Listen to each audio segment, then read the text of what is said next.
আচ্ছা বউ, তাহলে গাড়িটা তুমি কবে নিচ্ছ? জানো না, ওটা দেখলেই তো প্রশ্ন করবে কে দিয়েছে। সেজন্যই তো বলছি বউ, ইমরান যদি জেলে যায় আর ওর অনেক দিনের সাজা হয় তাহলে তো আমাদের দুজনেরই লাভ। তখন তোমার আর আমার মাঝে বাধা দেবার কেউ থাকবে না। তুমি কি পড়ছো না পড়ছো, কিভাবে চলছো, কেউ কেউ সেসব নিয়ে খবরদারি করবে না।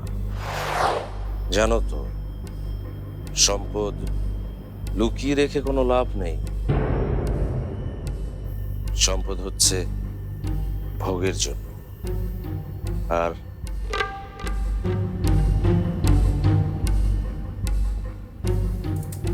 আর ইমরানের জেল হয়ে গেলে তুমি ওকে ডিভোর্স দিয়ে আমার কাছে চলে আসবে। তখন আমার সব কিছু তোমার আর তোমার সব কিছু আমার।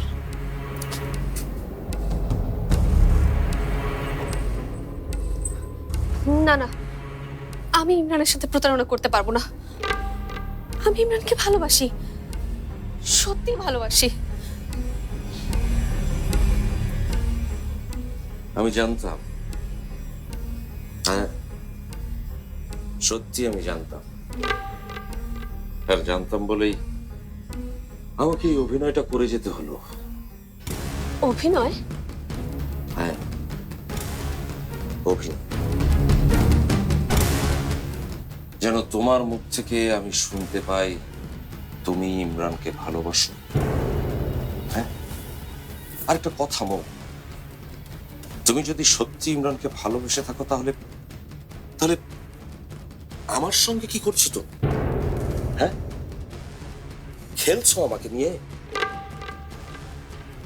আমার টাকা কি শুধুই তোমার ফুর্তির জন্য?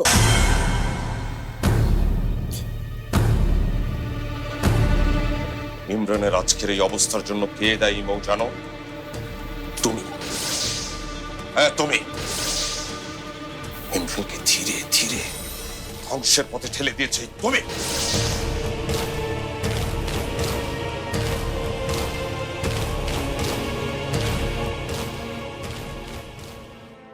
সব বুঝতে পারছি, কিন্তু আমরা যদি অ্যাকশন না নিই তাহলে আমাদেরও তো জবাবদিহি করতে হবে। দেখতেই তো পাচ্ছেন এত রাত্রে আমরা অফিস করছি, আমাদের উপর দিয়ে যে কি যাচ্ছে বুঝতে পারছেন। স্যার, আপনারা যদি আমাদের একটু দয়া করতেন।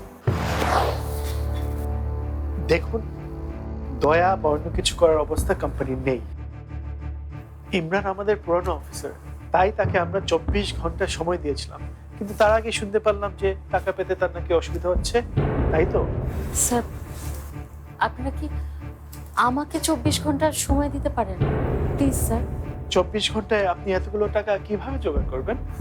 করবো স্যার, যেভাবেই হোক করবো। স্যার, আপনি শুধু কথা দেন আপনি ইমরানকে কোর্টে চালান করবেন না। I'll try. Thank you sir. শুধু কি আমি দায়ী? সত্যি করে বলো তো রইস, তুমি কি করেছো তোমার বন্ধুর জন্য? বন্ধু তো বন্ধুর বিপদে কি আসে, আর তুমি তুমি তো তোমার বন্ধুকে বিপদের দিকে ঠেলে দিয়েছো। আর এখন এসেছো কোনটাতে তোমার লাভ কোনটাতে তোমার ক্ষতি সেই হিসেব করতে। ভুল। ইমরানের জীবনে তুমি একটা ভুল। হ্যাঁ, সেই ভুলের দায়